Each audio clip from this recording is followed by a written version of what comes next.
ओम श्री परमात्मने नमः। ओम श्री गुरुभ्यो नमः। ओम मातृशक्तये नमः। ओम असतो मा सद्गमय तमसो मा ज्योतिर्गमय मृत्योर्मामृतंगमय। ओम शांति शांति शांति।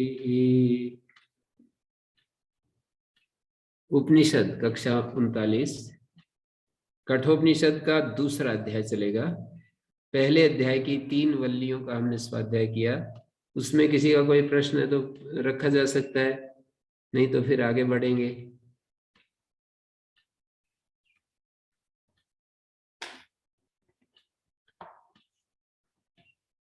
तो दूसरी जो वल्ली है वो इस बात से प्रारंभ हो रही है।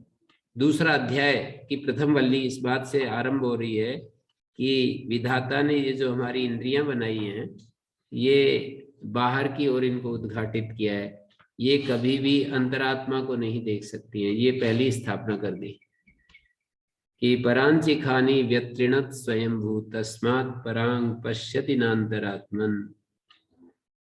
परांचि खानी, परांग मुख, बाहर की तरफ जिनका रुख है, बाहर झांक रही है, बाहर देख रही है। परांचि खानी व्यत्रिणत स्वयंभू। स्वयंभू ने, जो परमेश्वर है, स्वयंभू होता है जो स्वयं से होता है, स्वतंत्र होता है, कभी भी परतंत्र नहीं होता, उसको स्वयंभू कहते हैं। तस्मात् परांग पराग रूपान अनात्म भूतान। जो पराग रूप है, अनात्म भूत है, अपने से अलग जो अनात्म भूत हैं, शब्द आदि उनको ही देखती हैं, उपलब्ध करती हैं। पश्यति उपलब्धते उपलब्धा नान्तरात्मन अंतरात्मानम न। जो उपलब्ध है, इंद्रियों के द्वारा जो ज्ञान उपलब्ध करने में लगा हुआ है, वो आत्मा को उपलब्ध नहीं करता। इनके माध्यम से ज्ञान जो करता है वो अनात्म विषय में, अनात्म विषय का ज्ञान उपलब्ध करता है। इसमें पृष्ठभूमि भाष्यकार ये बना रहे हैं कि ये सर्वेषु भूतेषु गूढ़ात्मान प्रकाशते दृश्यते त्वग्र्या बुद्ध्या सूक्ष्म या सूक्ष्मदर्शी भी। पीछे तीसरी वल्ली का जो ये 12वां श्लोक आया था, 12वां मंत्र, तृतीय वल्ली का, पहले अध्याय की तीसरी वल्ली का जो 12वां मंत्र था, तो अग्र्या बुद्ध्या माने सर्वेषु भूतेषु गूढ़ात्मा न प्रकाशते। एक तरफ कहा कि वो प्रकाशित नहीं होता, दूसरी तरफ ये भी कह दिया दृश्यते त्वग्र्या बुद्ध्या, वो अग्र्या बुद्ध्या के द्वारा जाना भी जाता है, दृश्यते। तो कह पुनः प्रतिबंधो अग्र्याया बुद्धे। कितना अच्छा भूमिका बना रहे हैं कि ऐसा कौन सा प्रतिबंध है जो अग्र्या बुद्धि, जो सूक्ष्म बुद्धि है ना, उसके सामने आया हुआ है। जैसे सूर्य को यदि बादल आ जाए तो प्रतिबंधक कहलाते हैं कि बादल आ गया तो सूर्य नहीं दिखाई देगा। सूर्य के सामने हमारी पृथ्वी आ जाए तो भी नहीं दिखाई देता, बादल आ जाए तो भी नहीं दिखाई देता। पृथ्वी की ओट हो जाए, हम जिस तरफ हैं, पृथ्वी का दूसरा हिस्सा सूर्य के सामने आ जाए तो वो नहीं दिखाई देगा। तो यहाँ पर ये बोल रहे हैं, कह पुनः प्रतिबंधो अग्र्याया बुद्धे ये तद अभावाद आत्मा न दृश्यते। जिसके जिसके कारण से आत्मा दिखाई नहीं देता, उस प्रतिबंध के कारण से आत्मा दिखाई नहीं देता। तद अदर्शन कारण, उसके आत्मा के अदर्शन का जो कारण है वो दिखाने के लिए वल्ली आरंभ है। विज्ञाते ही श्रेय प्रतिबंध कारणे। जब हमें पता चल गया कि श्रेय के बीच में जो प्रतिबंधक बना हुआ है ये है कारण, तो उस कारण का निवारण किया जा सकता है। निदान यदि हमारे को सही सही समझ में आ जाए तो हम फिर हटा ही सकते हैं ना। तो विज्ञाते ही श्रेय प्रतिबंध कारणे, श्रेय का जो प्रतिबंध कारण है वो यदि पता चल गया तो उसके अपनयन के लिए हम जो जितना प्रयत्न अपेक्षित है वो उसको हटाने के लिए जितनी शक्ति लगानी चाहिए हम लगा सकते हैं। अन्यथा तो पता ही नहीं लगे तो फिर कैसे हम, प्रतिबंधक कौन सा है और वो किस उपाय से हटता है, ये यदि हमें पता ही नहीं चलेगा तो प्रतिबंधक को हम कभी भी नहीं हटा पाएंगे। बुद्धेर के बाद येन और तद दो कह पुनः प्रतिबंधो अग्र्याया बुद्धे, अग्र्या बुद्धि का कौन सा प्रतिबंध है? ये मैं जिस प्रतिबंध के चलते तद अभावाद आत्मा न दृश्यते। येन और तद आपस में क्या पुनः प्रतिबंधो, अग्र्या बुद्धि जो है ना सूक्ष्म बुद्धि, उसके सामने उस सूक्ष्म बुद्धि के लिए कौन सा प्रतिबंध है, रुकावट है कि जिससे वो अग्र्या बुद्धि अपना काम नहीं कर पा रही? वो कौन सा प्रतिबंध है? ये न प्रतिबंध है जिस प्रतिबंध के चलते, जिस प्रतिबंध के कारण से अग्र्या बुद्धि का अभाव बना रहता है, अग्र्या बुद्धि भी अपना काम नहीं कर पा रही है, तो उसको बता रहे हैं। कीदृशो अनादि अविद्या अन्य प्रतिबंध, मतलब अनादि जो अविद्या है वही वो प्रतिबंध है। यस्य प्रतिबंध से कदाचित कस्य अभावात आत्मा अग्र्या बुद्ध्या दृश्यते, अग्र्या बुद्ध्या के द्वारा वो आत्मा दिखाई देता है। यस्य प्रतिबंध से कदाचित कस्य अभावात, वो प्रतिबंध यदि हट जाए जो कभी कभी बीच में आता रहता है, वो यदि हट जाए, कदाचित कस्य अभावात, प्रतिबंध के हट जाने से आत्मा अग्र्या बुद्धि, आत्मा अग्र्या बुद्धि नहीं है तो भी नहीं दिखाई देता, प्रतिबंध हो तो भी नहीं दिखाई देता। अग्र्या बुद्धि तो है पर प्रतिबंध है तो भी नहीं दिखाई देगा। दोनों बातें हैं कह रहे हैं, ये दोनों ही बातें नहीं होनी चाहिए। अग्र्या बुद्धि भी चाहिए, प्रतिबंध भी नहीं चाहिए। प्रतिबंध भी यदि है और अग्र्या बुद्धि, प्रतिबंध भी है और अग्र्या बुद्धि भी है, आत्मा तो नहीं दिखेगा। प्रतिबंध अग्र्या बुद्धि में है या आत्मा को देखने में? जब हम आत्मा को देखना चाहते हैं, हमारी अग्र्या बुद्धि है, पर अग्र्या बुद्धि के सामने कोई प्रतिबंध है। जैसे हम सूर्य को देखना चाहते हैं तो हमारे सामने कोई प्रतिबंध है। अग्र्या बुद्धि हो गई तो बुद्धि तो सूक्ष्म बना ली हमने, पर अभी वो अग्र्या बुद्धि जो है ना, उसमें बीच में कोई ऐसी बीच में बाधा आ रही है जो नहीं देख पा रही, उस बाधा को बताना चाह रहे हैं। देखते हैं क्या बताएंगे। यहाँ ये बात, प्रतिबंध जो आया है उसके अभाव होने से आत्मा अग्र्या बुद्धि के द्वारा दिखाई दे जाता है। सब प्रतिबंधो अग्र्या बुद्धि की दृशा किन स्वरूपा किन कार्य का, वो प्रतिबंध क्या स्वरूप वाला है, किस कार्य वाला है, कि कैसा है, ये सारी आकांक्षा हमें उठ रही हैं, उनको यहाँ पर शांत करेंगे। तद्दर्शनेन, यहाँ पर उस आकांक्षा को पूरा कर रहे हैं कि कह पुनः प्रतिबंधो अग्र्या बुद्धे येन तद अभावात, किम अभावात, प्रतिबंध के अभाव होने से। तत्शब्द से कह प्रतिबंधो अग्र्या बुद्धि, अग्र्या बुद्धि का कौन सा प्रतिबंध है जिसके अभाव होने से, किसके अभाव होने से, प्रतिबंध के अभाव होने से आत्मा नहीं। इसमें ये भी निकल सकता है कि किसी प्रतिबंध से अग्र्या बुद्धि नहीं बन रही। नहीं, ये तो भाष्यकार तो यही कहना चाह रहे हैं कि अग्र्या बुद्धि देखती है आत्मा को, पर फिर कोई प्रतिबंध आ गया। अग्र्या बुद्धि तो बनाई हमने, अग्र्या बुद्धि है हमारे पास, पर फिर कोई प्रतिबंध आ गया। ये जो इंद्रियां है ना, यही प्रतिबंध है, ये कहना चाहेंगे। अब इंद्रियों का बहिर्मुख होना प्रतिबंध है या इंद्रियां स्वयं में प्रतिबंध है? इंद्रियों का बहिर्मुख होना ही, इंद्रियों का स्वभाव ही ऐसा है कि वो बहिर्मुख है। कह पुनः प्रतिबंधो अग्र्याया बुद्धे, अग्र्या बुद्धि का कौन सा वो प्रतिबंध है? इंद्रियों का बहिर्मुख होना ही प्रतिबंध है। येन तद अभावात, उसके अभाव होने से, प्रतिबंध का अभाव, प्रतिबंध के क्या कहना चाहिए, तद अभावात, उसके अभाव होने से। किसके अभाव होने से? अग्रया बुद्धि का अभाव जी, अग्रया बुद्धि का अभाव होने से होगा। अच्छा, अग्र्या बुद्धि का अभाव होने से आत्मा दिखाई नहीं देता। तो तद दर्शन कारण प्रदर्शनार्थ वल्ली आरभ्य थे। अग्र्या बुद्धि के अभाव होने से, जो प्रतिबंध है उसको दिखाने के लिए। तद अभावात, अग्र्या बुद्धि के अभाव से आत्मा दिखाई नहीं देता। तद अदर्शन कारण प्रदर्शनार्थ, उसके अदर्शन कारण को दिखाने के लिए ये वल्ली आरंभ है। क्योंकि जब हम श्रेय प्रतिबंधक कारण को जान लेंगे तो उसको हटाने के लिए हम कोई ना कोई यत्न कर सकते हैं, अन्यथा कैसे करेंगे?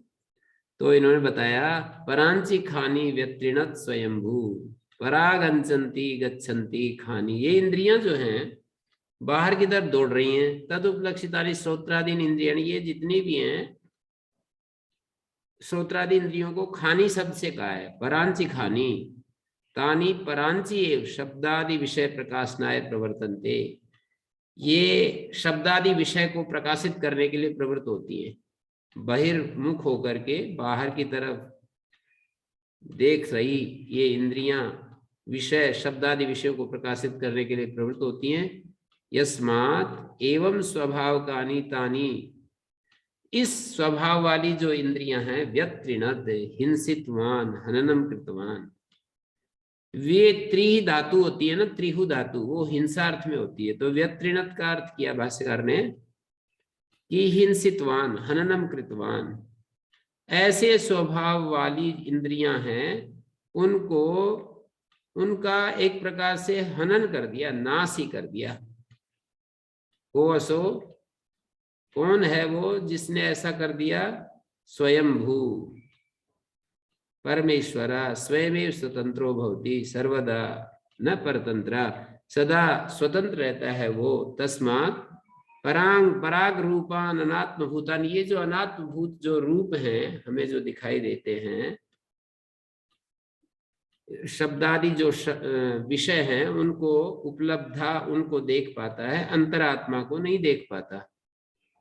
एवं स्वभावे भी सति लोकस्य कश्चित नद्यः प्रतिश्रोतः प्रवर्तनमेव धीरः धीमान विवेकी। ऐसा स्वभाव वाला होते हुए भी, एवं स्वभावे भी लोके, एवं स्वभावे भी सति लोकस्य, लोक का ऐसा स्वभाव है, फिर भी कोई एक विरला धीर पुरुष ऐसा निकल करके आता है, नदी के प्रतिस्रोत की तरफ जो है ना कूद पड़ता है कि मुझे जहां से नदी आई है उस तरफ जाना है। कोई एक धीर पुरुष, धीमान विवेकी पुरुष इस दुर्धर्ष कार्य को करने के लिए ठान लेता है कि मुझे नदी के प्रतिस्रोत, जहां से नदी का स्रोत निकला है ना, उसकी तरफ ही जाना है। प्रत्यक चासो आत्मा, ये जो प्रत्येक आत्मा है उसको, प्रत्येक आत्मा को देखने के लिए चल पड़ता है। प्रतीचि एवं आत्म शब्दों रूढ़ो लोके नान्यस्मिं, लोक में प्रत्येक आत्मा के लिए आत्म शब्द रूढ़ है और किसी के लिए नहीं। और व्युत्पत्ति पक्ष में भी आत्म शब्द का वही अर्थ निकल रहा है। आत्मा शब्द का एक प्राचीन कोई श्लोक है, व्युत्पत्ति लभ्य जो अर्थ है यच्चा आपनोति, मैं एक दिन पहले भी ढूंढ रहा था, इस श्लोक बताना चाह रहा था,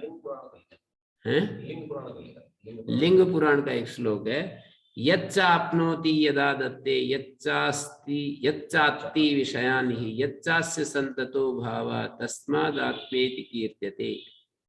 यच्चा आपनोति, जो प्राप्त करता है, व्याप्त करता है, यदा दत्ते, जो ग्रहण करता है, जो विषयों का भोग करता है, और जो इसका संतत भाव है, सदा बना रहना है, तस्मादात्मेति कीर्त्यते, ये इसकी व्युत्पत्ति लभ्य अर्थ है।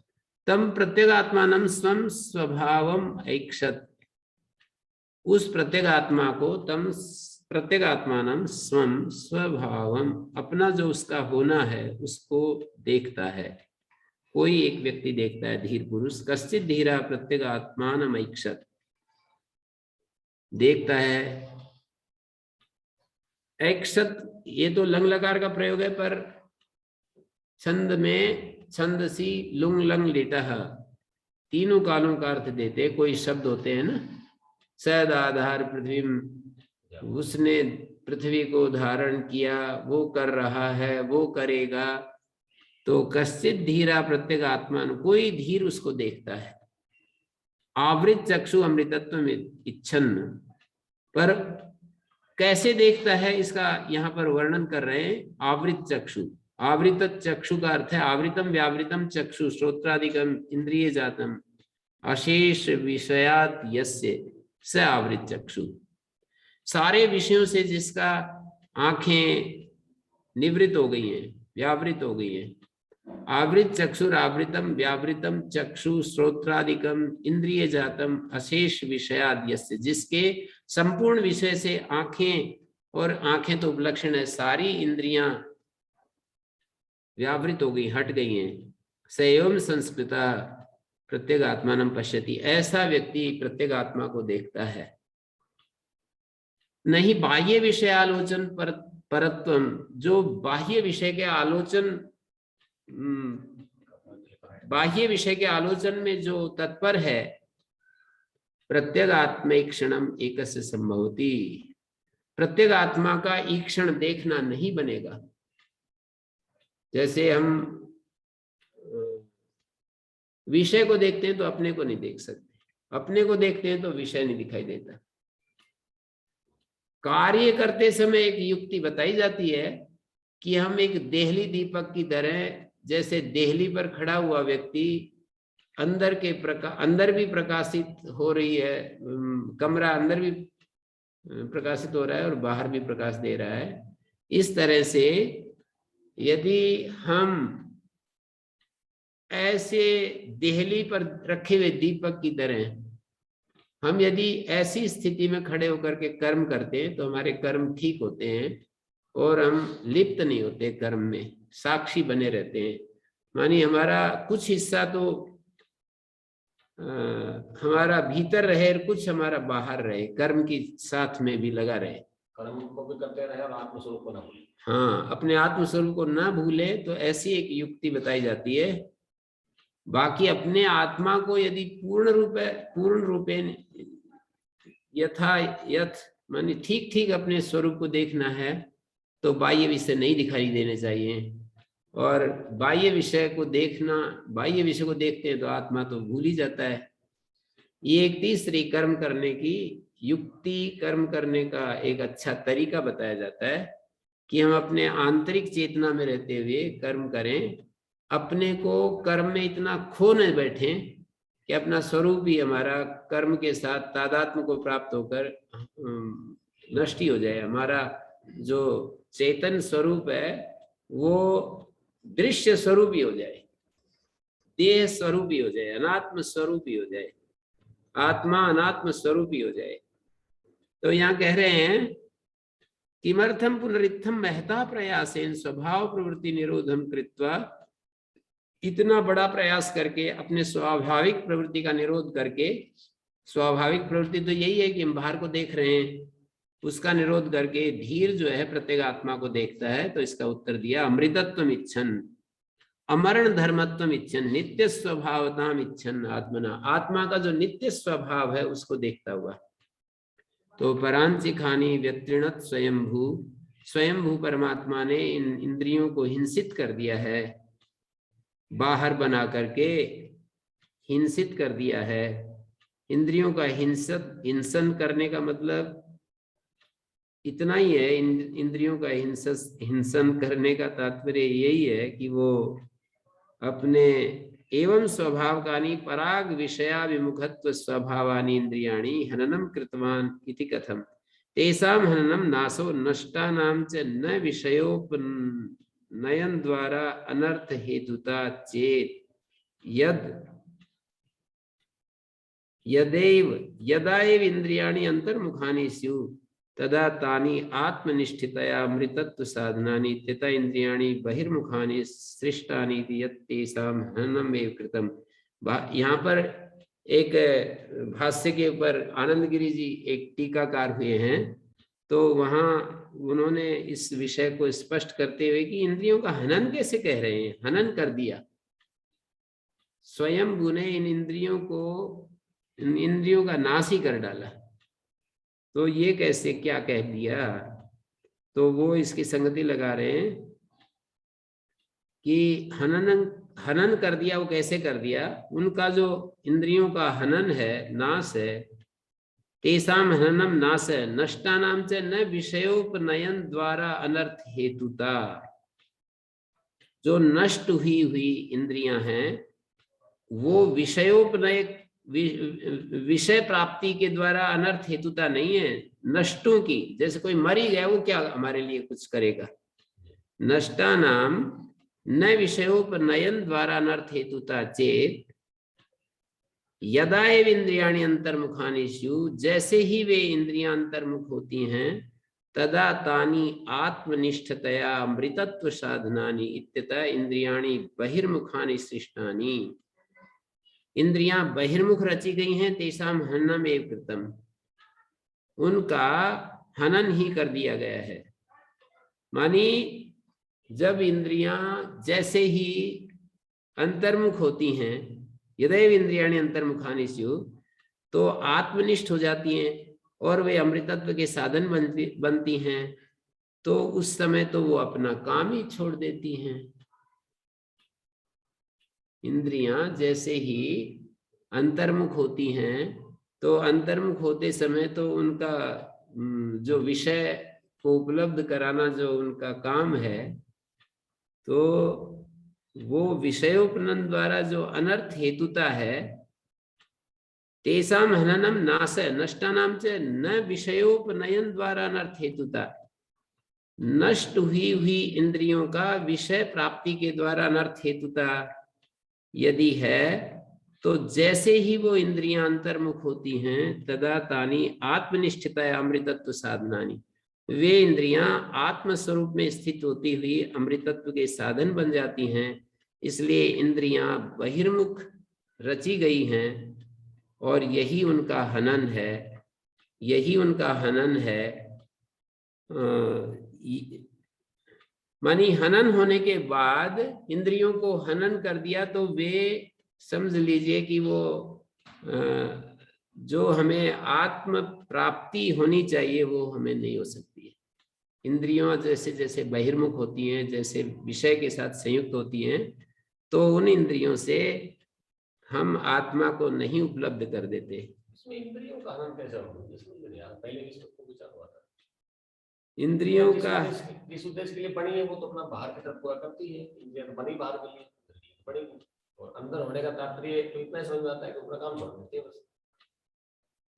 हाँ, जो अंतर्मुख होते हैं, तो अंतर्मुख होते हैं तो आत्मा तो उपलब्ध हो जाता है, लेकिन विषय उपलब्ध नहीं होते। तो इन शब्दों से मैं कोशिश कर रहा हूं फिर एक बार कि उनका हनन, उनका नाश, तेषाम हननम नाशो नष्टानाम च न विषयोपनयन द्वारा अनर्थ हेतुता। उनका नाश नष्ट हुई इंद्रियों का विषयोपनयन द्वारा अनर्थ हेतुता नहीं है। मतलब इंद्रियां तो जब नष्ट हो गई, माने उनका हनन, उनका नाश, नष्टा नाम से जब वो नष्ट ही हो गई, तो विषयोपनयन द्वारा अनर्थ हेतुता नहीं है। अनर्थ हेतुता इति चेत यदा एव इंद्रियाणि अंतर्मुखानि स्युः, जैसे ही इंद्रियां अंतर्मुख होती हैं, तो वे आत्मनिष्ठतया अमृतत्व साधनानि, तो वे आत्मनिष्ठ होती हुई अमृतत्व के साधन बनती हैं। इसलिए इंद्रियां बहिर्मुखानि सृष्टानि, इंद्रियां जो है बहिर्मुख रची गई हैं। ये जो उनका बहिर्मुख रचना है, बहिर्मुख उनकी रचना की गई है, यही उनका हनन है कि वे आत्मा के काम की नहीं है। बहिर्मुख जो उनको रचा है, ये आत्मोपलब्धि में कुछ सहायता नहीं देती। आत्मोपलब्धि में वो सहायक नहीं है, यही उनका हनन है। आत्मा के काम की नहीं है वो। आत्मा को विषय तो उपलब्ध ही करवा रही है, आत्मा को विषय उपलब्ध करा रही है पर स्वयं आत्मा को उपलब्ध नहीं होने देती। इंद्रियों का यही हनन है कि वे आत्मा को उपलब्ध होने में बाधक बनी हुई है, आत्मा को उपलब्ध नहीं होने देती। वे बाहर अपना विषय ग्रहण करती रहती हैं। मानी इंद्रियां आत्मा को उन आत्मा का साधन नहीं बन पा रही, आत्मा उपलब्धि का साधन नहीं बन पा रही, यही उनका हनन है।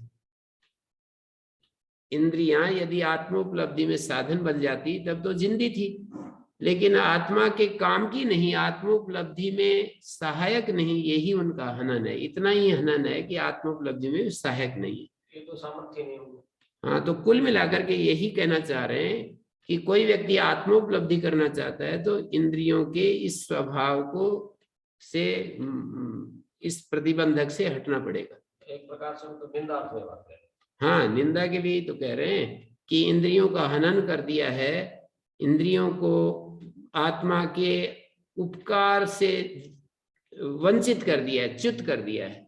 सृष्टा ने इन इंद्रियों को रचा और इनका इसका जो आत्मा के लिए उपकारक होना चाहिए था, वो इसका जो आत्मा को लाभ मिलना चाहिए था इंद्रियों के होने से, वो लाभ से वंचित कर दिया है। तो सृष्टा तो वहीं पर ये इंद्रियों को अंदर मुख कर दिया होता तो ये सब प्रपंच न होता। हाँ, अंदर की मुख कर देते, अंतर्मुख कर देते तो ये प्रपंच तो होता ही नहीं। फिर कौन इच्छा करता, कौन विषयों को चाहता। सृष्टा ने इनको हनन कर दिया है, मानी सृष्टा ने आत्मा के काम का नहीं छोड़ा, इनको आत्मोपलब्धि का काम का नहीं छोड़ा। यूं तो आत्मा के लिए विषय दिलाती हैं, तरह तरह के हमारे सारे विषय भोग तो दिला ही रही हैं, पर आत्मा को नहीं दिलाती है। भोग भी दिला रही है और अपर के लिए ज्ञान भी दिला रही है। नहीं, इंद्रियां तो क्या ज्ञान दिला रही है, जो पढ़ते सुनते हैं, गुरु वचन सुनते हैं, वो तो ठीक है, पर इंद्रियों का जो अपना स्वभाव है वो तो यही है। इंद्रियों का स्वभाव तो यही है, वो तो स्वभावातिक्रम किया जाता है शास्त्र से, आचार्यों के उपदेश से। स्वभाव का अतिक्रमण करके हम शास्त्र में आत्मा विमुख होते हैं। इंद्रियों के स्वभाव को देखें तो इंद्रियों का स्वभाव तो बाहर ही ले जाता है, और सृष्टा ने इनको ऐसा रचा है कि ये आत्मा के काम की नहीं है, आत्मा का आत्मोपलब्धि में हेतु नहीं है। परंपरा से तो है, सीधी जिस तरह से यहाँ पर प्रस्तुत किया है उस भाव से हमें देखना, ये मंत्र क्या कह रहा है, बस इतना ही देखना पड़ेगा। तो मंत्र में तो यही कहा कि परांगमुख इनको पैदा किया, बनाया, और ये एक प्रकार से इनका हिंसन कर दिया। हिंसन कर दिया इसका मतलब ये है कि ये आत्मोपलब्धि में सहायक नहीं रहने दिया इनको। मतलब हमारा शरीर, हमारा व्यक्तित्व तो भाई आत्मा के लिए है, लेकिन इनका तो नाश कर दिया है, क्योंकि ये विषय को दिलाती रहती हैं, ये आत्मा को प्राप्त कराने में साधन नहीं है। तो वो जो प्रतिबंधक प्रारंभ में भाष्यकार ने भूमिका बनाई थी कि कौन सा प्रतिबंधक है जिसके कारण से वो छिपा हुआ आत्मा दिखाई नहीं देता, अज्ञा बुद्धि भी किसी ने प्राप्त कर ली, फिर भी कौन सा प्रतिबंधक है जब ये नहीं दिखाई देता, तो उसका उत्तर यही आया कि ये इंद्रियां ही वो प्रतिबंधक हैं जिसके कारण से आत्मा अंदर छुपा हुआ भी दिखाई नहीं देता। अंदर रहता हुआ भी आत्मा हमारे इस कार्यकरण संघात के भीतर मौजूद है, फिर भी वो दिखाई नहीं देता। उसका कारण यही है कि इंद्रियां बीच में है। तो जो शब्द इससे थोड़ी सी, क्योंकि कई जगह टीकाकार इसको व्यतिरिक्त का अर्थ रचा है ऐसा करते हैं। मैं भाष्यकार की बात कह रहा हूँ, भाष्यकार की व्याख्या हम देख रहे हैं। ऐसे तो किसी शब्द के बहुत सारे अर्थ होते हैं, कोई दूसरा भी अर्थ हो सकता है, उसमें तो कोई संशय की बात ही नहीं है। तो भगवान ने इनको बहिर्मुख रचा है ऐसा कोई अर्थ निकालता है, पर पाणिनि ने धातुएं अनेकार्थ होती हैं, वो सब भी हमारे पास साधन है बहुत सारे कि त्रिह धातु हिंसार्थ में क्यों लें, किसी और अर्थ में मान लें। पर भाष्यकार को ऐसा लगा कि यही अर्थ ज्यादा अच्छा लग रहा है, जो सबसे ज्यादा अच्छा अर्थ होने प्रतीत हुआ वो दिया है ना। तो उन्होंने ये यहाँ पर व्यत्रिणत हिंसितवान हननम कृतवान ऐसा ही दे दिया साफ साफ। ऐसे स्वभाव वाली इंद्रियां हैं कि जो परांची शब्दादि विषय प्रकाशनाय प्रवर्तन्ते, शब्दादि विषय प्रकाशन के लिए इंद्रियाणि अंतर्मुखानि स्यु, यदि इंद्रियां अंतर्मुख हो जाएं तो आत्मनिष्ठ होने से अमृतत्वमियु, तो आत्मनिष्ठता के एक शब्द और मुझे मिला, आत्मनिष्ठतया अमृतत्वमियु, अमृतत्व को प्राप्त हो जाएं। अतः इंद्रियाणि बहिर्मुखानि सृष्टानि यत् तेषां हननम एव कृतम्, उनका ये नाश ही कर दिया कि इंद्रियां जो आत्मा को उपलब्ध करा सकती थी उनका वो सामर्थ्य बहिर्मुख होने से वो सामर्थ्य चला गया।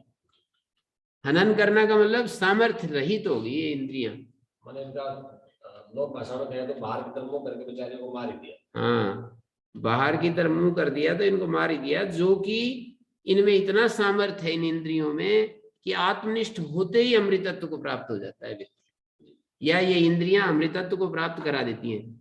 ऐसा शब्द है, यदि इंद्रियाणि अंतर्मुखानि स्युः, यदि ये इंद्रियां अंतर्मुख हो जाएं तो तानि आत्मनिष्ठतया, वे आत्मनिष्ठ होती हुई अमृतत्वमियु, अमृतत्व को प्राप्त कर लेवे।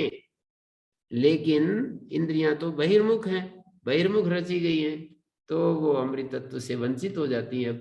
अमृतत्व प्राप्त नहीं हो पाता। अब मरा हुआ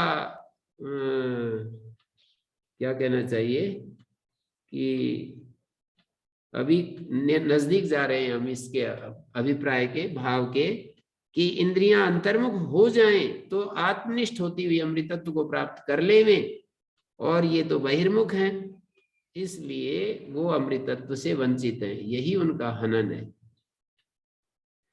पराच कामान अनुयंति बाला ते मृत्योर्यंति विदितस्य पाशम अथ धीरा अमृतत्वं विदित्वा ध्रुवम अध्रुवेषु न प्रार्थयन्ते।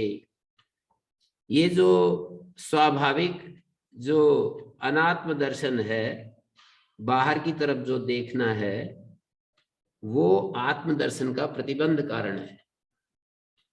जो स्वाभाविक रूप से हम बाहर देखते हैं और हम निरंतर बाहर ही देखते रहते हैं, स्वाभाविकम पराग एवं आत्मदर्शन, ये जो अनात्म दर्शन है वो आत्मदर्शन का प्रतिबंध कारण है, उसी को अविद्या कहते हैं। तो उसके लिए ये मंत्र कह रहा है कि पराच कामान अनुयंति बाला, ये जो बाल बुद्धि वाले लोग होते हैं वे बहिर्मुख कामनाओं के ही पीछे पड़े रहते हैं, बहिर्मुख होकर के कामनाओं को ही चाहते हैं। तत्प्रतिकूलत्वाद याच पराक्षु एव अविद्यो प्रदर्शितेषु दृष्टादृष्टेषु भोगेषु तृष्णा, दृष्टादृष्ट विषयों में जो तृष्णा होती है, अविद्या जो विषय दिखाती हैं, अविद्या ज्ञान जो विषयों को दिखाता है, ताभ्याम अविद्या तृष्णाभ्याम प्रतिबद्धात्म दर्शना, अविद्या और तृष्णा इन दोनों से जिनका आत्मदर्शन प्रतिबंधित हो गया है, आत्मदर्शन रुक गया है, पराच बहिर्गतान एव कामान काम्य विषयान अनुयंती अनुगच्छन्ति बाला, जो अल्प प्रज्ञ लोग होते हैं, बाल बुद्धि जो लोग होते हैं, प्रत्यक्ष जो प्रेमी होते हैं, सामने जो चीजें दिखाई देती हैं उन्हीं को जो सुखद समझते हैं, उनको यहाँ पर बाल शब्द से कहा है। जो परोक्ष छिपी हुई बातों को भी देख रहे हैं, परोक्ष चीजों को भी देख रहे हैं, वो तो विद्वान होते हैं, और जो केवल मोटी मोटी चीजें सामने दिखाई देती हैं उनको बाल कह रहे हैं। तो यहाँ पर ये कहा कि अविद्या और तृष्णा से जो हमारा आत्मदर्शन रुका पड़ा है, तो ये बाल क्या करते हैं, पराच कामान अनुयंती, बहिर्गतान, पराच शब्द का अर्थ होता है, द्वितीय बहुवचन पद है, बहिर्गतान एव कामान, काम्यान विषयान, काम्य विषयों को अनुयंती अनुगच्छन्ति बाला, अल्प प्रज्ञा, ये अल्प प्रज्ञा वाले लोग बहिर्विषयों को ही देखते हैं।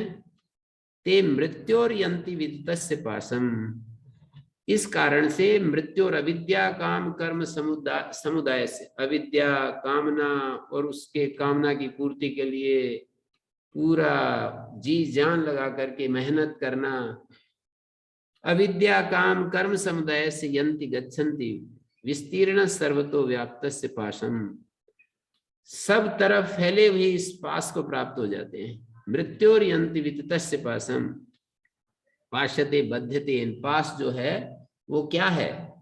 देहेंद्रिय आदि संयोग वियोग लक्षण, यही बंधन है। हमारी देह और इंद्रियों का संयोग और वियोग लक्षण जो ये पास है, हमारी इंद्रियों का संयोग वियोग लक्षण जो पास है, अनवरत जन्म मरण जरा रोग आदि अनेक अनर्थ प्रादम प्रतिपद्यन्ते मृत्योर्यन्ति विदितस्य पासम, मृत्यु के पास को प्राप्त हो जाते हैं। इसका मतलब है निरंतर जन्म मरण जरा रोग बुढ़ापा तरह तरह के रोग, इन अनेक अनर्थ समूह को प्राप्त हो जाते हैं। व्रात मानी समूह, अनेक अनर्थ व्रातम प्रतिपद्यन्ते यत एवं अत तस्मात् धीरा विवेकिना, इसलिए जो धीर विवेकी होते हैं, अथ धीरा अमृतत्व विदित्वा, अमृतत्व को जानकर प्रत्येक आत्म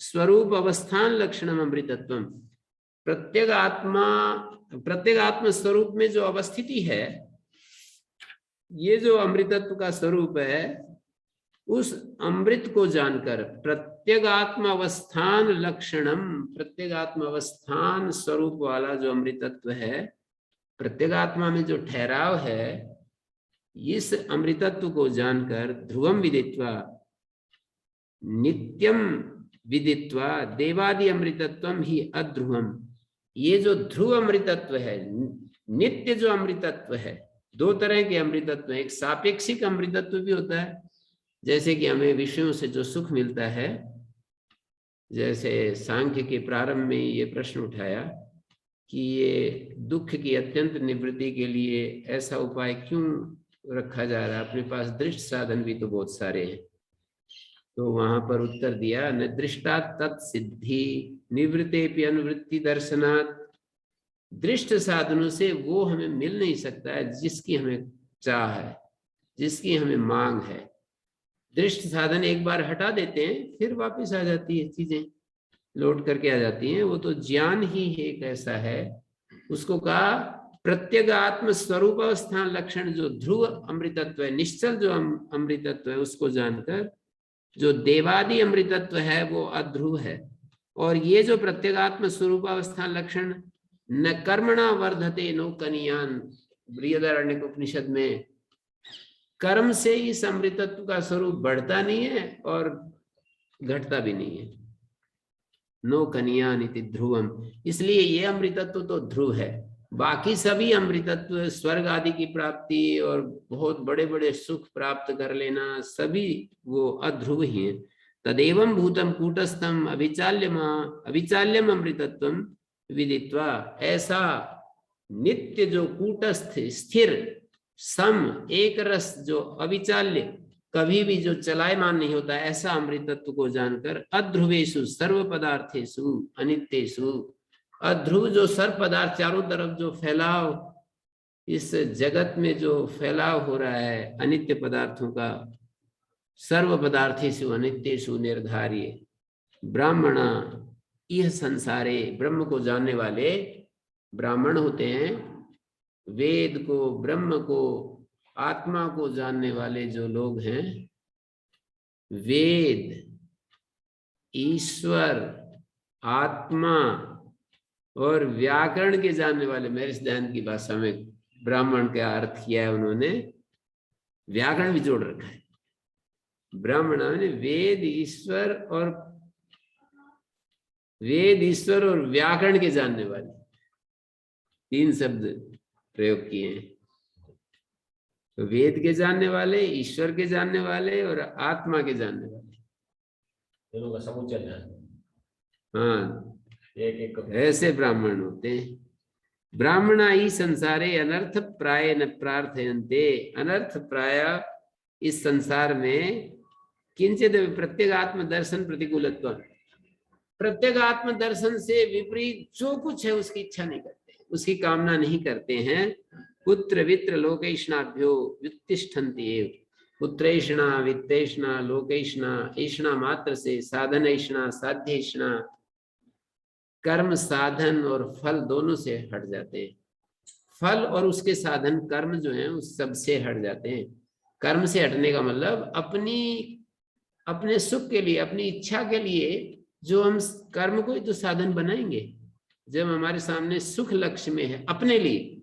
ये एक अलग बात है कि मैं इस जगत के लिए कोई पुस्तक लिख रहा हूं और मुझे कोई अद्भुत चीज मिली और अंतः प्रेरणा हुई कि भाई ये चीज तो पहुंचनी चाहिए इस इच्छुक लोगों के पास, मानी जो इस विषय के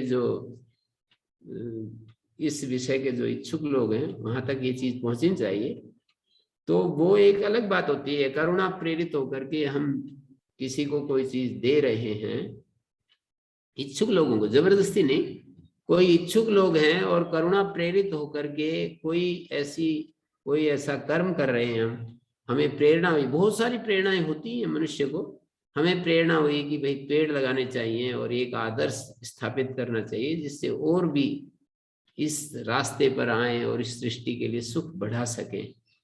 किसी को प्रेरणा हुई कि भाई गायों की सेवा होनी चाहिए और गायें तो साक्षात हमारे लिए प्रतीक हैं,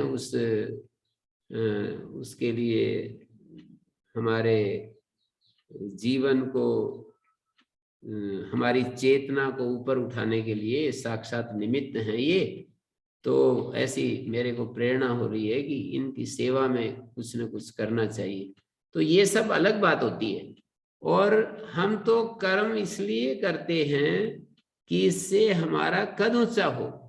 हम कर्म इसलिए करते हैं कि भोग के साधन हमें मिले। हम कर्म इसलिए करते हैं कि हमारे जीवन में बहुत सुविधाएं बढ़ें। तो इस दृष्टि से जो कर्म किए जाते हैं उन कर्मों से तो हमें सुख ही मिलेगा, हमें आत्म तत्व की प्राप्ति तो नहीं होगी। मानी जो कर्म सुविधा प्राप्ति के लिए, जो कर्म सम्मान प्राप्ति के लिए, जो कर्म पहचान बनाने के लिए, जो कर्म अहंकार को पुष्ट करने के लिए, कितने भी बड़े हों, जैसे कि कोई आदमी अरबों रुपए भी दान करता है, पर दान करने वाले के अंदर यदि ये भाव है कि मैंने इतने लोगों को इतना दान दिया है, इतने लोगों को सुख पहुंचाया है, तो वो उसका कर्म बहुत सारा, जैसे उसने सुख बांटा है उसके लिए भी सुख लाएगा, जरूर उस व्यक्ति को भी सुख दिलाएगा। लेकिन आत्मज्ञान की बात यदि हम करें तो कर्म के द्वारा आत्मज्ञान तो नहीं होता। मानी कर्म जो हमें देता है वो मिलता है। इसलिए उपनिषदों में कह दिया है कि न कर्मणा न प्रजया धनेन त्यागे नेके अमृतत्व मानसु।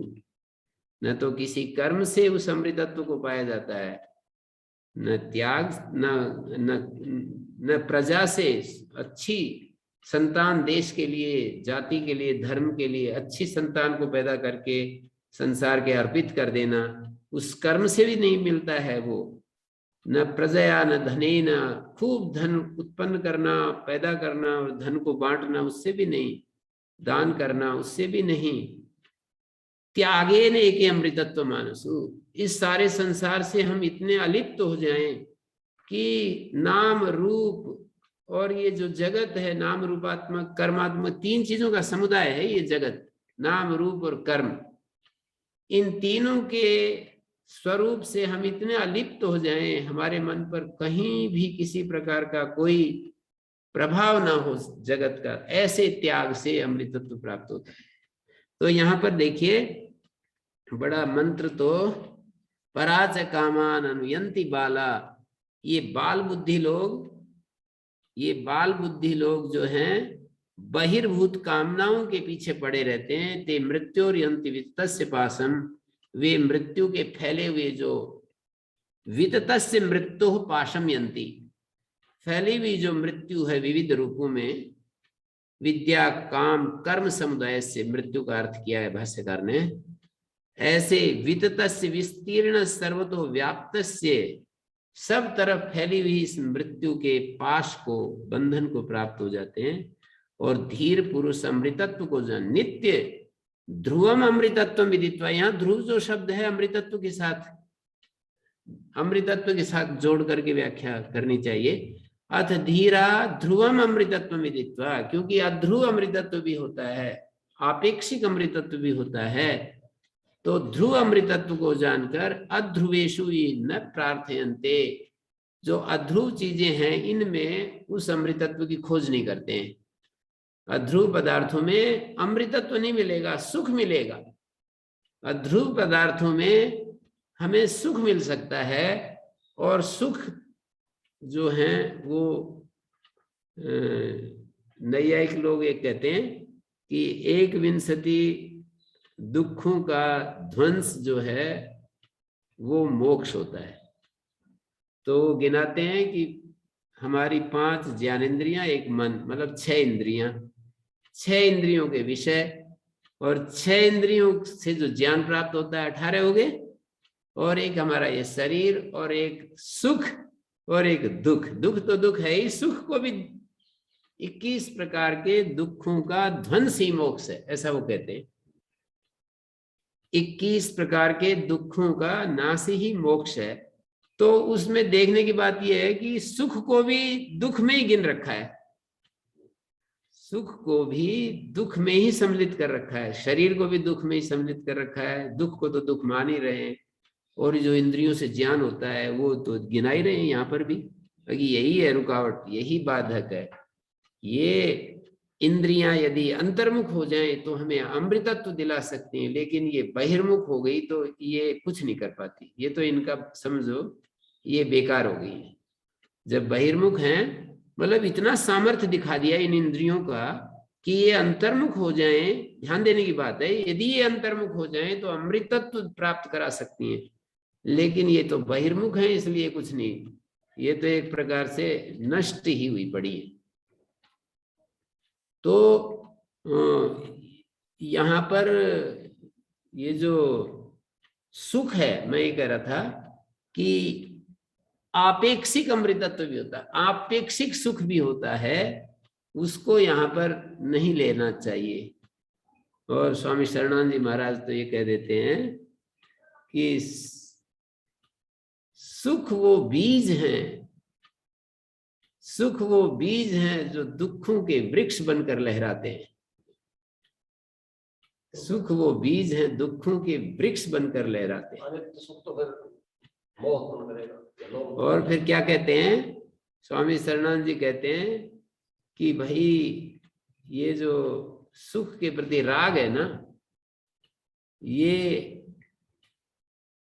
इतना व्यामोह पैदा कर देता है व्यक्ति में, देखने वाले में, कि राग की इतनी बड़ी महिमा है, इतनी बड़ी महिमा है, इतनी बड़ी महिमा है कि सदोष चीजों को भी त्याग नहीं होने देता। जो दोष से भरी हुई चीजें हैं उनका त्याग नहीं होने देता। जहां जहां हमारा राग होता है वहां पर सदोष चीजें छूटने नहीं देता ये राग ही। तो ये धीर पुरुष ध्रुव अमृतत्व को जानकर अध्रुवेशु न प्रार्थयन्ते, अध्रुव पदार्थों में ये इच्छा नहीं करते हैं कि मुझसे इससे कुछ मिलेगा। अध्रुव चीजों में वो नहीं, जैसे बृहदारण्यक में याज्वल के मुख से एक प्रश्न का उत्तर देते हुए, मैत्रेयी के एक प्रश्न का उत्तर देते हुए याज्वल ने कहा अपनी पत्नी से कि मैं तो अब सन्यासी बनने जा रहा हूँ और ये अपना संभालो सब। तो उन्होंने कहा कि ये इतना अच्छी चीज होती, मेरे को जो आप कह रहे हो कि इसको संभालो, इतनी अच्छी चीज होती तो आप ही क्यों छोड़ दे। पर वे क्या, फिर भी मैं प्रश्न करती हूँ, उन्होंने कहा फिर भी मैं पूछती हूँ क्या ये अमृतत्व मेरे को इस सब साधन से प्राप्त हो जाएगा यदि मैं किसी तरह से इसका उपयोग करने लगूं, सदुपयोग करूं, मैं इसमें मन लगाऊं और जैसा आप बताकर जाएं वैसा मैं इसका ठीक ठाक मैं उपयोग करूं तो क्या मिल जाएगा? तो बोलेगे अमृतत्वस्य तो नाशास्ति वित्तेन यथा उपकरणवताम जीवितम तथा ते भविष्यति। जैसे साधन संपन्न लोगों के जीवन हुआ करते तुम्हारा भी हो जाएगा। तो अमृतत्व से तो ना आशा अस्ति वित्तेन, अमृतत्व की आशा वित्त से यदि करोगे तो फिर तो गलत दिशा में चले गए। तो आगे कह रहे हैं येन रूपम रसं गंधम शब्दांश स्पर्शांश्च मैथुनान एतेने विजानाति किमत्र परिशिष्यते एतद्वै तत्। जिसके विज्ञान से न किंचिद अन्यत् प्रार्थयन्ते ब्राह्मणा कथम तदधिगमा। भाष्यकार श्लोक के पृष्ठभूमि तैयार करते हैं, एक पंक्ति लिखेंगे कि किस पृष्ठभूमि में ये श्लोक ये मंत्र लिखा गया है, बोला गया है। यद विज्ञाना न किंचित अन्यत्, जिसके जान लेने से ब्राह्मण लोग, वेद ईश्वर और व्याकरण के जानने वाले ब्राह्मण लोग, बहुत सारे श्रोता सुन रहे हैं कि व्याकरण बीच में कहां से आ गए। ये तो महर्षि दयानंद का किया हुआ अर्थ बता रहा हूं, ज्यादातर महर्षि दयानंद के भक्त सुन रहे हैं ये सब है? तो एन रूपम रसम गंधम, जिस आत्मा से रूप रस गंध शब्द स्पर्श और मैथुन इनका बोध होता है, ज्ञान होता है। हमारे को रूप का ज्ञान होता है, रस का ज्ञान होता है, गंध का ज्ञान होता है। मेरे को ये इतनी आकर्षक लगती है ये जो आत्मा तक पहुंचाने की जो पद्धति है, शैली है उपनिषद की, इतनी आकर्षक लगती है कि हमारे इर्द गिर्द जो चीजें घूम रही हैं उन्हीं को पकड़ करके आत्मा का बोध कराते हैं। किसी कल्पना में नहीं रखते हैं कि एक ऐसे मान लो, ऐसा मान लो, जैसे कि हम प्राय ऐसे शब्द बोल देते हैं कि भाई ये कैसे है, तो ईश्वर की व्यवस्था। कुछ भी प्रश्न उठता है तो वहां पर ईश्वर की व्यवस्था, तो ठीक है वो ईश्वर की व्यवस्था तो है, पर ये ईश्वर को ही कैसे समझें, ये उपनिषद की शैली हमें बहुत ही एक एक छोटी छोटी चीज पकड़ करके, जागृत स्वप्न सुसुप्ति, और ये जो देखिए ये श्लोक में यही कहा है येन रूपम रसम गंधम। येन माने जिससे हमें रूप का ज्ञान होता है, जिससे रस का ज्ञान होता है, जिससे गंध का ज्ञान होता है, शब्दों का ज्ञान होता है, 5 इंद्रियों के विषयों को गिना करके बता रहे हैं, और जिससे हमें मैथुन में सुख का अनुभव होता है। एतेने विजानाति, इसी आत्मा से तो ये ज्ञान होता है। एतेने विजानाति येन रूपम रसम गंधम शब्दांश स्पर्शांश्च मैथुनान एतेने विजानाति किमत्र परिशिष्यते। तो भाष्यकार को भी पढ़ लेते हैं। येन विज्ञान स्वभावेन आत्मना, जिस ज्ञान स्वरूप आत्मा के द्वारा रूप रस गंध शब्द स्पर्श मैथुनान, मैथुन निमित्तान सुख प्रत्ययान, मैथुन निमित्त जो सुख प्रत्यय है, सुख बोध है, विदित सुख प्रत्यान विजानाति, येन विजानाति, येन विज्ञान स्वभावेन येन ज्ञान स्वरूपेण विजानाति विस्पष्टम जानाति सर्वोलोका। विजानाति क्रिया का कर्ता जो है सर्वोलोका, सारा संसार ये स्पष्ट जानता है, जिसके निमित्त से विज्ञान स्वभाव के द्वारा ये सारे सुख का बोध होता है लोक को। ननु नैवं प्रसिद्धिर लोकस्य आत्मना देहादि विलक्षणेन अहं विजानामीति। कहते हैं ये तो कोई प्रसिद्धि है नहीं संसार में, संसार की ये तो प्रसिद्धि हमें सुनने में नहीं आई। क्या? आत्मना देहादि विलक्षण, देहादि विलक्षण आत्मा के द्वारा मैं सब चीजें जान रहा हूं, ऐसा प्रसिद्धि तो है नहीं। देहादि संघातो हम विजानामि, यही होता है कि देहादि का संघात मैं जानता हूं। सर्वो लोको अवगच्छति, सारा संसार तो इस तरह से जानता है। आप ये कह रहे हैं कि मतलब श्रुति ये कह रही है कि ये श्रुति ये कह रही है कि जिस आत्मा से जानते हैं, न तो एवं, कहते ऐसी बात नहीं है। देहादि संघातस्यापि शब्दादि स्वरूपत्व अविशेषात् विज्ञेयत्व अविशेषात् च न युक्तम विज्ञातृत्वम। देहादि संघात जो होता है शब्दादि स्वरूपत्व विशेषात, ये शब्दादि स्वरूप से तो अविशिष्ट है। देहादि संघात, देहादि संघात क्या है? उसमें शब्द स्पर्श रूप रस गंध जो पंचभूतों का जो स्थूल रूप है वो इकट्ठा हुआ है। देहादि संघातस्या भी शब्दादि स्वरूपत्व अविशेषात विज्ञेयत्व अविशेषाच, और विज्ञेयत्वेन ये तो समान चीज है। जैसे शब्द स्पर्श रूप हमारे अनुभव में आते हैं, ऐसे ही ये शरीर अनुभव में आता है। जो इच्छा द्वेषा सुखम दुखम संघातस चेतना धृति एतत् क्षेत्रम समासेन सविकारम उदाहरितम, 13वें अध्याय के 6ठे गीता के 13वें अध्याय के 6ठे श्लोक में जो ये बात कही कि भाई इच्छा द्वेष सुख दुख आदि क्षेत्रगत धर्म है, तो वहां बार बार भाष्यकार ने एक तर्क दिया कि जेयत्वात् ये कहते जा रहे हैं। जो जानने में आता है वो क्षेत्रज्ञ का हिस्सा नहीं हो सकता, वो तो क्षेत्र का ही हिस्सा होगा, क्षेत्र का ही हिस्सा होगा। तो यहां पर वही बात कही है भाष्यकार ने कि देहादि संघातस्यापि शब्दादि स्वरूपत अविशेषात, शब्दादि स्वरूपत्व अविशेषात। ये जो देहादि संघात है शब्दादि स्वरूप से अविशिष्ट है। देहादि स्वरूपत्व अविशेषात विज्ञेयत्व अविशेषात से, और विज्ञेयत्व में भी इसमें कोई वो नहीं होता है। विज्ञेयत्व भी इस शरीर का होता है। जैसे बाहर शब्दादि विषयों को हम जानते हैं, वैसे ही शरीर को भी विज्ञेय रूप में जानते हैं। विज्ञेयत्व विशेषात न युक्तम विज्ञातृत्व, शरीर का विज्ञातृत्व कैसे हो सकता है? विज्ञात अलग होता है, विज्ञेय अलग होता है, बिल्कुल पक्की बात है। ये जो जानता है वो ज्ञेय कोटि में नहीं होता है। जानने वाला जिसको जानते हैं उससे अलग ही होता है। तो यहां पर ये कह रहे हैं यदि ही देहादि संघातो रूपाद्यात्मका सन, ये जो देहादि संघात है रूपादि स्वरूप होता हुआ, रूपादीन विजानियात, ये रूपादि को जान ले हमारा देहादि संघात। तो बड़ा एक युक्ति तर्क देते हैं हमारे सामने। भाष्यकार कहते हैं बाह्य जो चीजें हैं दिखाई देती हैं ना, ये भी जान ले, फिर क्या दिक्कत है?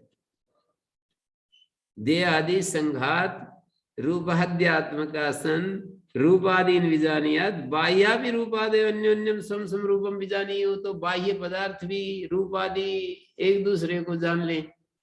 जैसे हमारा शरीर रूपादि का संघात है, और कहते हैं कि भाई ये जान रहा है, आत्मा जान रहा है, ऐसा कैसे कह रहे हैं ये श्रुति में? तो कह रहे हैं फिर ये बाह्य पदार्थ भी जान ले, आत्मा नहीं जान रहा है तो ये भी एक घट दूसरे घट को जान ले, एक खंबा दूसरे खंबे को, एक पेड़ दूसरे पेड़ को, मतलब ऐसे जान ले। पेड़ तो फिर भी उसमें आत्मा का जो वो वाला स्वरूप है, जानने वाला स्वरूप इतना प्रकट है फिर भी। पर यहाँ तो बिल्कुल ही खंबे में घटपट आदि पदार्थ में तो आत्मा प्रसुप्त अवस्था में है, एकदम मतलब जैसे कि अव्यक्त अवस्था में कहना चाहिए, प्रसुप्त नहीं, अव्यक्त अवस्था में है। तो उसमें कोई दूसरा अंतःकरण जैसा साधन है नहीं, तो वो भी जान लें, ऐसा युक्ति दे रहे हैं। यदि ही देहादि संघात और रूपाध्यात्म का, देहादि संघात रूपादीन विजानियात बाह्या भी रूपादे अन्योन्यम विजानियु, ये रूपादि भी दूसरे एक दूसरे को जानने लगे, न चै तदस्ति, ऐसा तो है नहीं। तस्मात् देहादि विलक्षणान रूपादीन, देहादि से विलक्षण जो रूपादि हैं, देहादि विलक्षणा रूपादि, देहादि विलक्षण जो रूपादि हैं, एतेनेव देहादि व्यतिरिक्तेनेव, एतेनेव का मतलब येन एतेनेव, शुरू में येन शब्द डाल दिया और एतेनेव, एतेन शब्द कह करके देहादि से विलक्षण जो ये आत्मा है, इसी के द्वारा एतेनेव देहादि व्यतिरिक्तेनेव विज्ञान स्वभावेन आत्मना विजानाति लोकः, ये सारा संसार वो जो ज्ञान हो रहा है ना, आंख नाक कान आदि इंद्रियों से जो ज्ञान हो रहा है, सुख का ज्ञान, यहाँ तक कि दुख का जो ज्ञान हो रहा है ना, ये भी उसी आत्मा से ही हो रहा है।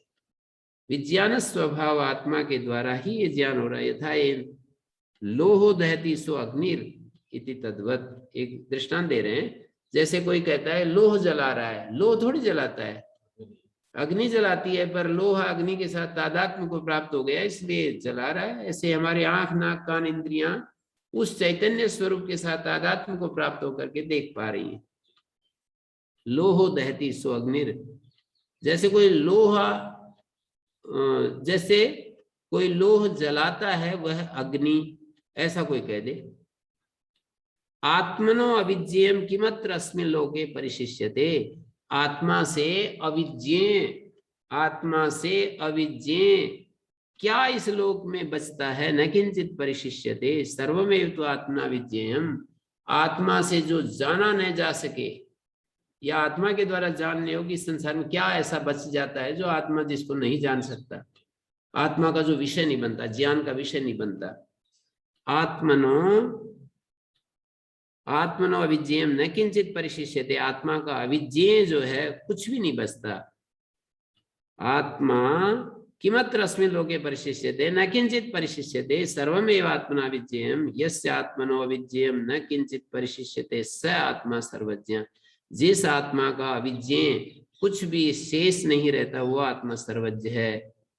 जिस आत्मा का अविज्ञेय कुछ भी नहीं बचता वो आत्मा सर्वज्ञ है। तद वही तत् किम तद यत नचिकेतसा पृष्ठम देवादिभिरपि विचिकित्सितम, नचिकेता ने जिसके बारे में पूछा, देवता भी जिसके बारे में संशय करते हैं, धर्मादिभ्यो अन्यत, धर्मा अन्यत्र धर्मात् अधर्मात् अन्यत्र कृताद अकृताद, ऐसे जिसके बारे में कहा धर्म से भी अलग है, अधर्म से भी अलग है, कृताकृत से अलग है। और विष्णु परमं पदम यस्मात् परम नास्ति, जिससे परे कुछ भी नहीं है, तद्वा एतद अधिगतम, वही तो तद्वा वही तो एतत् अधिगतम, यह इस रूप में जाना जाता है। तद्वा एतद अधिगतम, वही तो इस रूप में आत्मा के रूप में हमें प्राप्त हुआ है, एतद अधिगतम। तो ये यहीं पर मैं विराम देता हूं। किसी का कुछ प्रश्न है तो पूछ भी सकते हैं। जी नमस्ते। नमस्ते स्वामी जी। जी हाँ जी, नमो नमः। नमस्ते स्वामी जी। प्रद्युमन जी नमस्ते। रुकिए। मेरा प्रश्न था कि जो चतुर्थ वल्ली है उसका 7वां जो श्लोक है, या प्राणेन संभवत्य अदिति, तो उसमें कहा है कि जो प्रकाश युक्त बुद्धि होती है प्राण से उत्पन्न होती है। तो ये प्राण क्या है? यहाँ प्राण किसको कहा है कि अविद्या नाश करने वाली जो प्रकाश युक्त ये तो अभी कल उत्पन्न आएगा, होती है।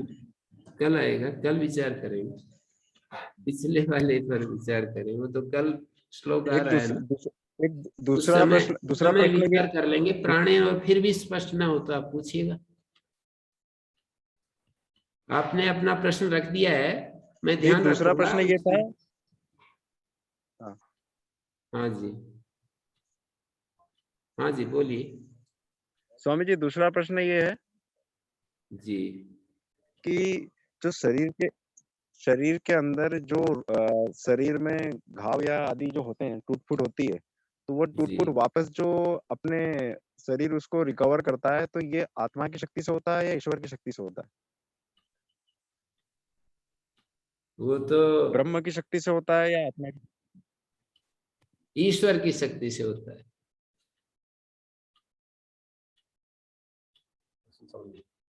ये यूं कह रहे हैं, प्रश्न ये है कि ये जो टूट फूट हो जाती है, कहीं घाव हो जाता है, फिर जो रिकवर होता है वो किसकी शक्ति से होता है? आत्मा की शक्ति से होता है, मतलब जीवात्मा की शक्ति से होता है या ईश्वर की शक्ति से? तो मैंने कहा ईश्वर की शक्ति से होता है। हाँ, ईश्वर की शक्ति से, ईश्वर की व्यवस्था से। जी गुरु जी। ठीक है स्वामी जी, धन्यवाद। जी जी जी प्रणाम गुरु जी।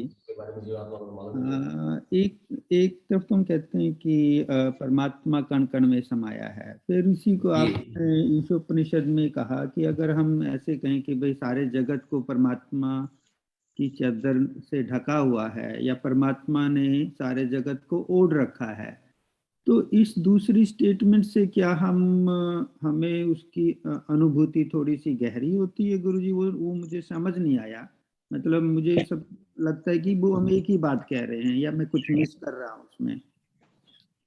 हाँ देखिए, परमात्मा ने इस जगत को ओढ़ा हुआ है, अर्थात वो अंदर बस रहा है, वो अंतर्वासी है। एक बात, वो इनहेबिटेंट है, इस जगत का इनहेबिटेंट है। एक अर्थ तो ये है वस निवासी धातु का, श्री अरविंद ने वही अर्थ किया है। और दूसरा अर्थ ये है कि हमें परमात्मा को वश आच्छादने, इस जगत को परमात्मा के द्वारा, ईश के द्वारा इस जगत को आच्छादित कर देना है। मतलब साधकेन, ईशा जो है कर्ण में तृतीय है, ईशावास्यम इदम सर्वम, ईश को कर्ण बनाकर, साधन बनाकर इस जगत को आच्छादित कर देना चाहिए। मानी वो हमेशा ईश रूपी चद्दर को इस जगत के ऊपर डाल करके रखे। ये तो एक साधन, एक हमारी जो परमात्मा की खोज में हमारे लिए एक साधन बताया। मानी ईश को आत्मा की खोज में एक साधन बना दिया कि जो कार्यकरण संघात के रूप में जो जीव आत्मा की खोज में लगा हुआ है, उसको क्या क्या करना चाहिए, ऐसा क्या करना चाहिए जिससे कि वो खोज उसको वहां तक पहुंचा दे। तो कहा ईशावास्य मिदम सर्वम, ईश के द्वारा उसको जगत को ढक देना चाहिए।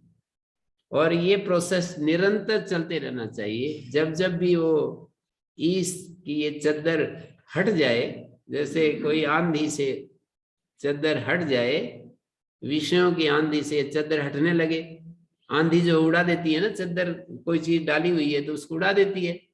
तो जब जब ये ईश की चद्दर हमारी विषयों की आंधी से उड़ने लगे तो फिर इसको डाल दें, फिर इसको संभाल करके वैसे ही कर दें। तो ऐसा करने से ईश की प्राप्ति हो जाती है, ये उपाय बताया है। तो एक तो ये बात है। दूसरी उसमें ये कहा है कि भाई ईश तो कण कण में, हम उस अंतर में बसे हुए परमात्मा पर अपनी दृष्टि जमाएं, अपने आप को फोकस करें। और ये जो चद्दर वाली बात है, इसको पकड़ करके दूसरी पंक्ति में कहा है तेन त्यक्तेन भुंजी था, तेन त्यक्तेन, क्योंकि इसकी चद्दर इसके ऊपर हमने डाल दी है, इस कारण से त्यक्तेन भुंजी था, हमें आदेश दिया गया कि त्याग के द्वारा आत्मा की रक्षा करो।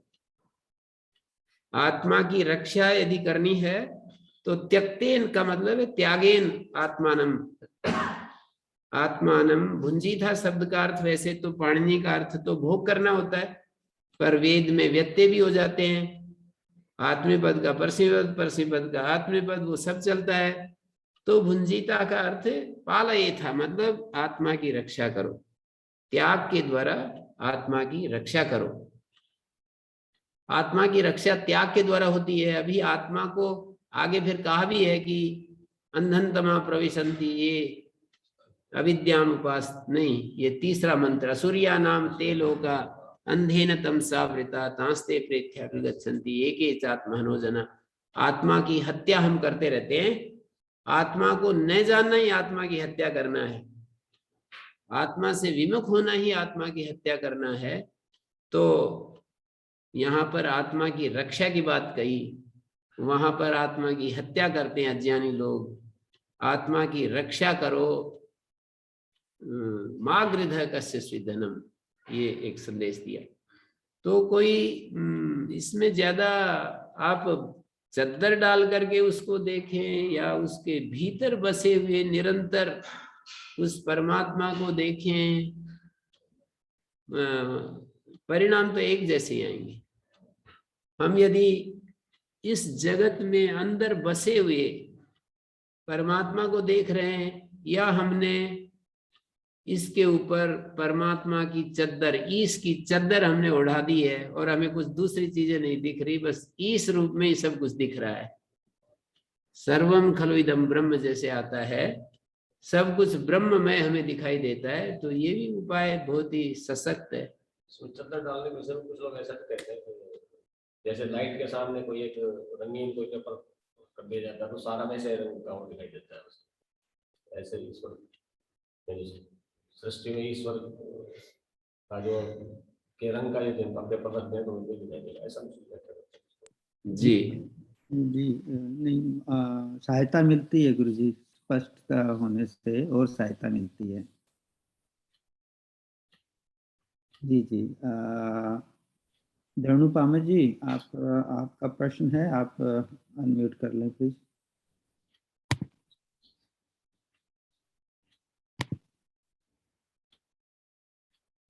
धनुपाम ji, can you hear me?